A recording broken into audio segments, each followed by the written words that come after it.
Hello there. Before we get started on today's episode, I'd like to ask a short favor. If you're interested in either of the two books that I have written and am about to release, head on over to my website at theanxioustruth.com/books. There you can learn about both books, one of which is free, and you can get on my mailing list to be notified when each book is released and how you can get it. I would really appreciate that. Okay, let's get rolling.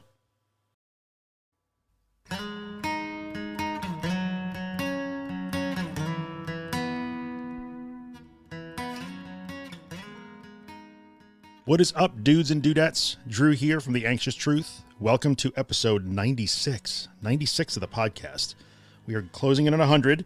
Today we're going to talk about perfectionism, and I have a guest today, which I'm thrilled about. My guest is a doctoral level licensed psychologist. She's been practicing in Oregon on the west coast of the U.S. here for over 15 years, and she is right up our alley, this lovely woman, because she takes a real behavioral approach to anxiety and depression and other aspects like phase of life and relationship problems. So she speaks our language, and I'm thrilled about that. And she's also the author of Too Much, Not Enough, which is a book about overachieving and perfectionism. I know you guys want to hear about this. So welcome, Dr. Tara Anderson. Welcome, Tara. Thanks for coming. Hello. Thank you so much for having me with you today. So we ran into each other on Instagram, and I dig your message, and you seemed like an obvious choice. Like, you need to come on the podcast and talk about this. And the perfectionism thing, perfect. Wait, probably shouldn't say that. Perfectionism. Perfect. So tell us a little bit about yourself. Give me the background, and then I want to get into, I really want to focus on your book, Too Much, Not Enough, and your experience that led you to write that. And I know that you've struggled with your own sort of perfectionism and, the need to feel perfect. So I'd like to talk about that, but where do you come from at this point? How'd you get here? I think from a long time as a kiddo and as a student, I have always felt like if I could just be perfect, then I won't cause trouble. I won't be in the spotlight. Everything will just be easy. That there was this unwritten truth in my mind that perfection meant my life would be easier. And I think that element really made a struggle for me as a student. And as I was getting ready to write this book, I started reflecting a lot on who I was as a student and the badges of honor that I wore in that perfectionism, like having really good grades, knowing that I could complete my undergrad in 3 years instead of 4, like being able to push really hard and hold these badges that said, see, I'm good enough. And that was really a core element of the message that I wanted in the book, was that these badges of honor don't actually mean that perfection is possible. And that even if you were to achieve perfection, nothing is actually easier because the world is just hard. I love that you use the term badge of honor. That's something that we talk about a lot in the community that surrounds the podcast. The self-labeling thing and perfectionist, overachiever are two labels I hear all the time. Yes. And often I try to point out what you just said, which I think is so outstanding. I'd like you to we'll talk about that a little bit. So people will say that they are perfectionist and it gets in the way of their recovery process from their anxiety disorders. I'm just a perfectionist. That's just me. And they will tell you that they hate being that, but they're also sort of wrapping themselves in that label as if it's a good thing. Like, look at me. I'm an overachiever. I'm type A. I'm a perfectionist. So they hate it, yet they hold on to it for some reason. Yeah. Did you have to deal with that? Absolutely. Absolutely. I think as I go back now and read sections of my book, and I recognize these moments where I was like, oh, I'm still holding on to that story, that somehow if I am an overachiever, it makes what I'm doing okay. But it's not okay to want to be so perfect that, let me rephrase that. That the underlying part of that isn't that I want to be perfect. It's that I don't want to be a problem. It's that I want things to be easier. I want life to not be hard. And so I believe this extra story that if I'm a perfectionist, if I'm an overachiever, if I'm just type A, then it's okay for me to do the things I'm doing, which will hopefully get me the result I want to get.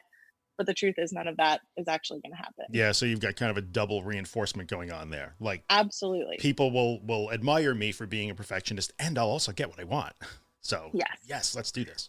So, Yeah. I get it. I totally get it.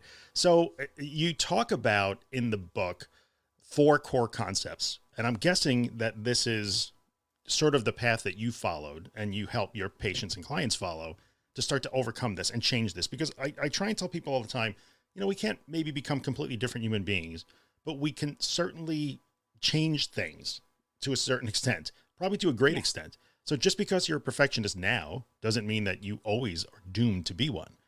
So let's talk about the core concepts a little bit and, you know, what they mean and how you use them. Sure. So I introduced a couple of major things that I think totally helped me and do help my clients, and I hope will help other people. That's the whole point of writing the book. One of them is the big T truths and little T truths. I really have found that we tell ourselves some things either that someone else has told us and we hold on to it as truth because we cared about that person, or maybe we thought they knew something more than we did, or it could just be that we came up with it ourselves and have decided to live with that. Um, and and there's this real challenge that I ask people to make of coming up with a way to define whether something is a little T truth that we have told ourselves and just lived with for a while, or telling ourselves or transitioning to what is the big T truth really about. And I use big T and little t to just denote the amount of power that thing has. So in the book, I used an example of like, this mountain is beautiful. That is a little T truth because it's beautiful to me. It may not be beautiful to everyone, but to me, it's beautiful, and I'll take that. The mountain is physically present. It is there. That's a big T truth. It is there. We can all go up and touch it. We can see that it is there on a map. We can see it from the sky, right? Right. That there's a difference between that little T and big T truth. And I really appreciate that when people are able to check themselves out and say things like, well, I'm just a perfectionist. Well, that's actually a little T truth. You are not physically built as a perfectionist. There is no way to tell in our genes that that is who you are. I can't scientifically prove that. What that is something that you have labeled yourself, and you carry that.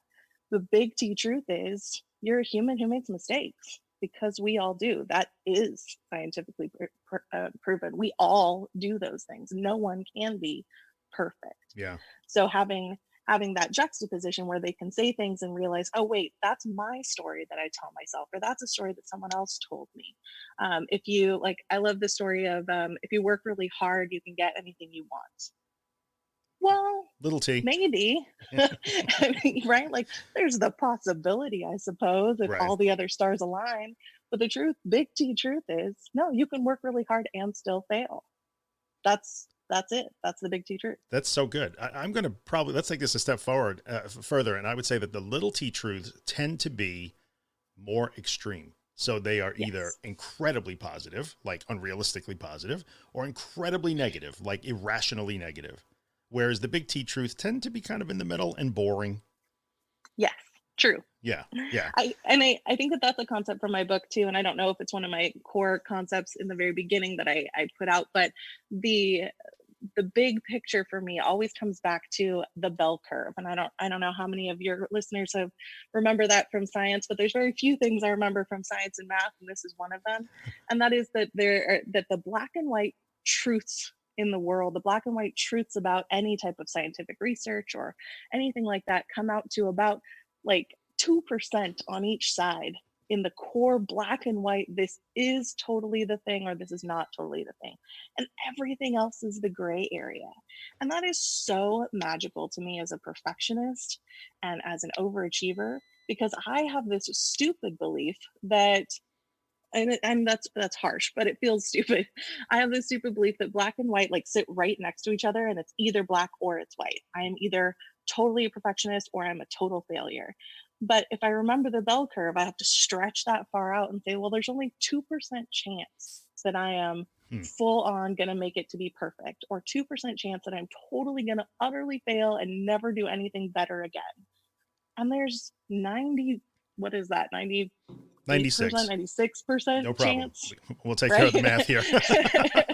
I fully admit math is not my strong suit, but like there's 96% chance that I'm just somewhere in the middle. Yeah. I'm a little bit of something. And I think And I think that's huge. it is huge. I think people tend to, sometimes I find people unwilling to let go of their label as perfectionist or some other things like I'm a worrier or I care too much, those type of labels, because Mm-hmm. they attach their identity to it. So the fact that I can be, it feels so vivid to them. And so if they drop that and they go into that middle 96% there, where things are gray and not terribly certain and sometimes boring and mushy and hard to discern, they lose that identity, or they feel that they're almost losing humanity to a certain extent. I'm just going to like fade into this nothingness if I'm not this thing, which is so Yeah. unfair to themselves, I think. Absolutely. And I think that that element, what I see in therapy around that is recognizing their value for who they are, not for what they do and not for what they bring to the table and not for what they produce, but just because they are human and different. I used to use this example all the time with people in the agency I used to work for, of people who would say something along the lines of like, well, if you'll never find somebody else like me for this position. Like if I was having to fire them or they were leaving for some reason, and I would honor that and say, you're right, I will never find another you in this position. Will I fill the position with someone else? Yes. And they will bring whatever they bring to the table. But you're right, I'll never find another you. You bring what you bring, and you are special to these kids, to this work, to me. And it will be sad to lose you.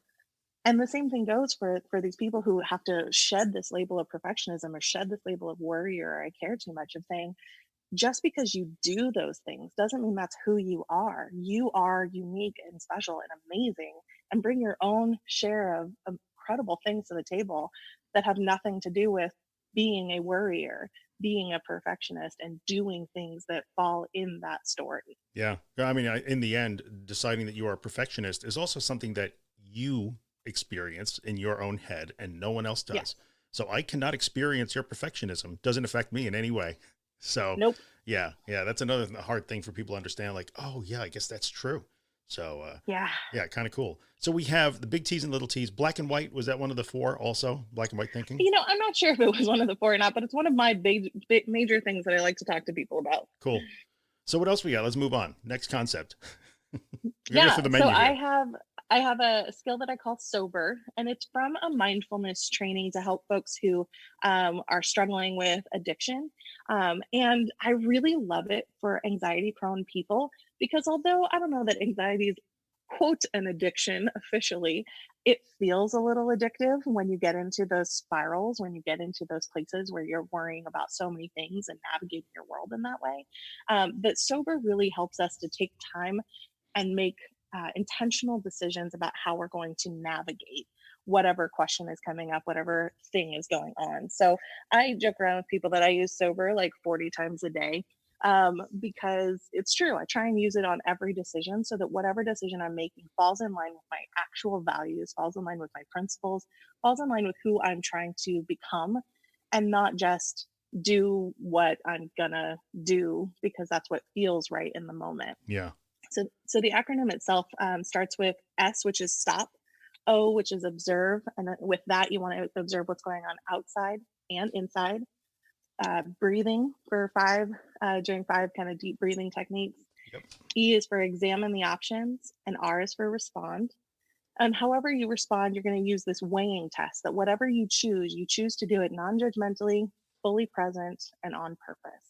And I think that when I talk to folks who are struggling with anxiety, the hardest part for them is to choose a decision non judgmentally. They have this internal narrative, this internal story that says, well, but if I choose this, then I'm going to feel bad like this later. And they let their thoughts kind of keep going to Mm-hmm. future casting or predicting regrets. Mm-hmm. And in that space, that's when I always tell them, like, hey, if you can't get there and just say, yep, this is the decision I'm going to make, just go back to the beginning and start again. Because eventually you will find a way to talk yourself through all of that anxious energy and get to a place where you can make a decision that you feel really good about. Right. Interesting. I like the Yeah. acronym. We're definitely going to put that in the show notes for sure. People will use that. I liked how you likened anxiety to, I've heard people say this. I can't say that I've necessarily experienced it myself in my own struggles with anxiety, but I've dealt with enough people who will say, like, sometimes I feel like I'm just addicted to this state that I'm in, even though they hate it. They hate it and they want out of it. Yeah. but they feel almost powerless to break the habits. So that's a really good tool, actually. I dig it. It is really interesting. I tell people all the time that, in my life, I have a little bit of a twinge towards chaos. I love a little chaos in my life. All right. And then as soon as I get into the middle of chaos, I recognize like, oh, I did this to myself. This is not good for me, actually. Like, because it feels a little like that addiction piece of like, oh, I like having to like jump from project to project and do these things. But that's really just a way to distract myself from being present in what I need to be doing. Yeah. And I think that that's that element of addiction that anxiety can kind of feel into for sure. Or reinforcing that thing that says, "Hey, look at how many things I can do at one time. I'm Yes. awesome." Yeah, yeah. Yes. That's Hmm. another one you hear all the time. Like, especially when people are trying to deal with, a graduated exposure plan, and they don't want to do one thing at a time. They think they want to. No, I'm going to do everything. I'm going to kick this to the curb tomorrow. Like, no, you're not. Yes. Like, you got to drop that. So, yeah, I kind of get it. So cool. Yeah. What do we have after sober?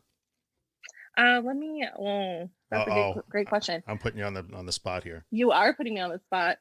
You wrote the book. I know. I'm just kidding. But there's a lot of things in that There book. are a lot of things in that book. I know. I'm sorry. I didn't mean to put you on the spot that way. But Oh, no worries.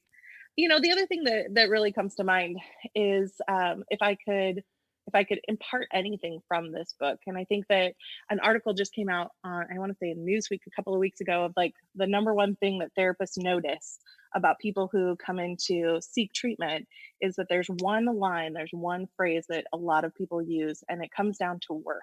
It comes down to this question of, am I good enough?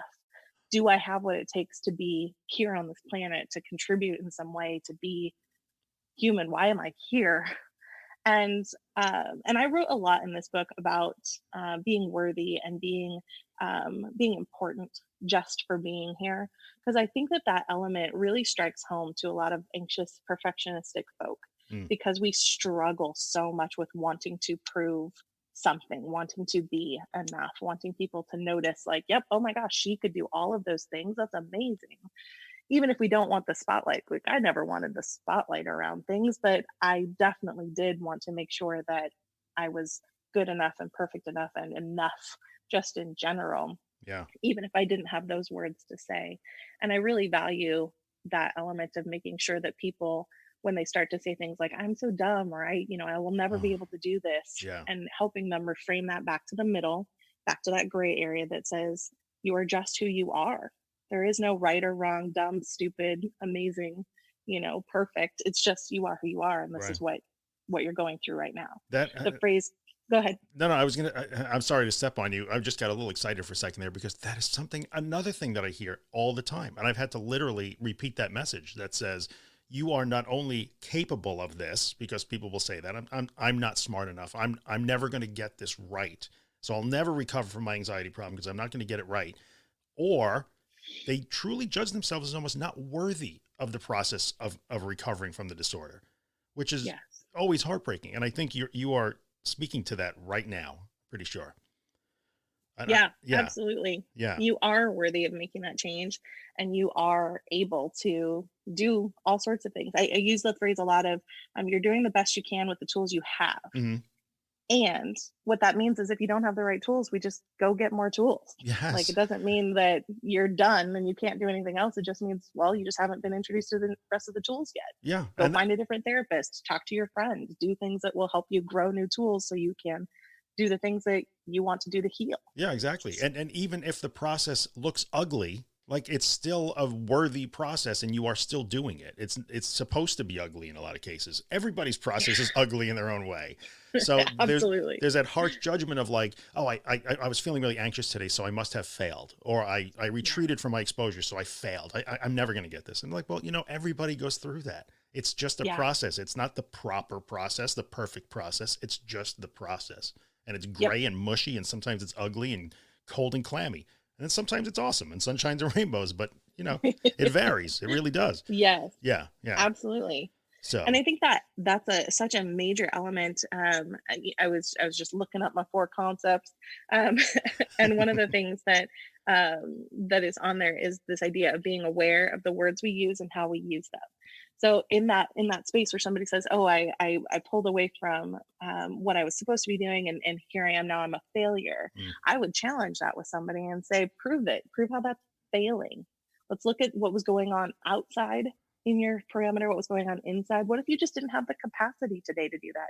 Your battery was charged to 30%. How are you going to be able to do something that uses 100% when your battery's at 30? mm, You just physically can't. That's not a failure. It just is what it is. So what do we do to be successful next time? Maybe it's we get more sleep, or we eat differently, or we, have some more time with friends or family, or more alone time to charge our battery to a place where we're able to be more successful in the right. next round. Not necessarily you are a failure. This time didn't work for a variety of reasons. And we just have to try again. And there's always something to learn from it. I didn't invent this. Of course, you see it on like posters and stuff, but I always say we never fail. We either succeed or learn. So no matter what Yes. happens, if you can look at it and objectively and take the judgment away from yourself and the harshness away from yourself, say, okay, let's just talk about what really happened here. Let's not tell a catastrophic, horrific story of failure. Let's what actually Yes. happened. And then what can we adjust differently? Like you said, either different tools or just, oh, I know the mistake I made. I'll just do it differently next time, and that's okay. It's okay. So Absolutely. people have a hard time grasping that sometimes. They're really hard on themselves. So, Yes. yeah, it's tough to say. Yeah. And I Yeah. think that word choice is so vital. I use a lot of, like with the big T and little T truths and some other concepts, just this idea that if we choose our words wisely, we're telling ourselves, we're telling our brain what it is that we're experiencing. When I say I'm a failure, or that was horrible, or I'm petrified, your brain is going, oh, got it. That's what we're doing right now. Check. We can do that. Yeah. Yeah. When you transition those words to say things like, wow, I'm not sure I was quite ready for that, or wow, that was harder than I thought it was going to be, or this is not pleasant. I don't like this. Your brain goes, oh, okay, that's what we're doing. Let's do that. And it's less big. In therapy, a lot of times people will say, well, I'm terrified of this. And I'll say, tell me more. Let's find some more words. Let's get the accurate one. That's a word you use all the time, but I don't think it means what you think it means. Right. I think what you want it to say is, I'm scared and this is not fun. And maybe I don't even want to do this. Okay. That's way more clear than I'm terrified. Yeah. Terrified is, a giant monster coming in the room right now and we are both like crawling under the couch together. Right. That's a whole different feeling than this doesn't feel good and I don't want to try it. Yeah. I'm practically like, I'm fist pumping as you talk because these are conversations. If you were kind of trolling around through my Facebook group and my social media, you would see the conversations constantly. It's just, Yeah. Stop saying that it was horrific. Stop saying that it was the worst one ever. Stop, like everyone was the worst Yeah. one ever. So teaching people to use different language is difficult sometimes, but once they get Absolutely. once they get it, then it really does change a lot. Like it becomes a bit of a magic thing in a way. Yes. Yeah. Yes. And there's a whole bunch of control that comes with that. They start to realize like, oh no, it wasn't a monster that burst in the door. It's the way I reacted to the situation. And I can do that differently next time. Like, hey, Yes. bam, light bulb moment. So Hmm. really good, really good. So what else do we want to talk about? Perfectionism. So you got yourself out of it, it sounds like, or at least primarily. It is a trial and a practice every day. One of the things that I think about with perfectionism is this idea that we end up focusing a lot on how things are done and not necessarily why they are done.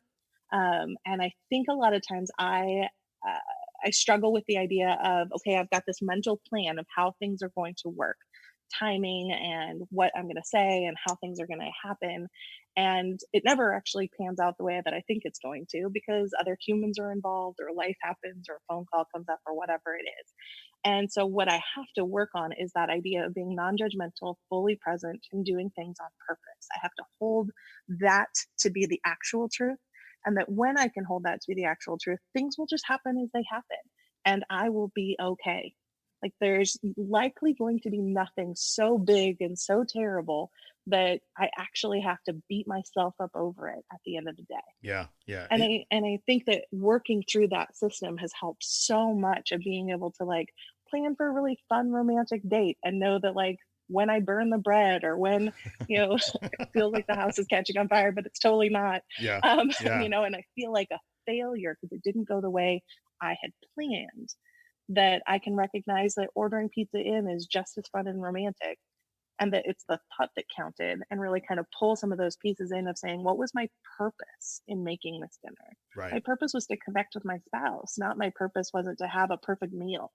And like transition those things back to the real core elements of what are we doing with this living thing? How are we being humans? Yeah. Well, we're being here on purpose, fully present, and non-judgmental. And then I think when you make that shift too, you start to appreciate some of the stuff that you would have otherwise missed. If you judged what happened as opposed to why you were doing it, then you might miss the fact that when you burned the bread, it was funny and you shared a moment and it changed the mood of the whole evening, and it was more playful. Like, you might miss Yes. a nuance like that when you're just Yes. flogging yourself for like what happened wrong. So Yes. yeah, there's so much good stuff happens when you change that. And I can admire the fact that you essentially had to go and establish new rules for thinking and doing, and then start to follow those rules Absolutely. and practice them. Yeah. So, you know, And following those rules by constantly learning.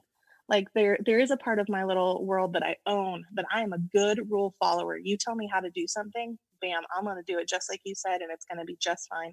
You're going to be pleased with me, everybody's going to be happy, and it'll be perfect, yeah. right?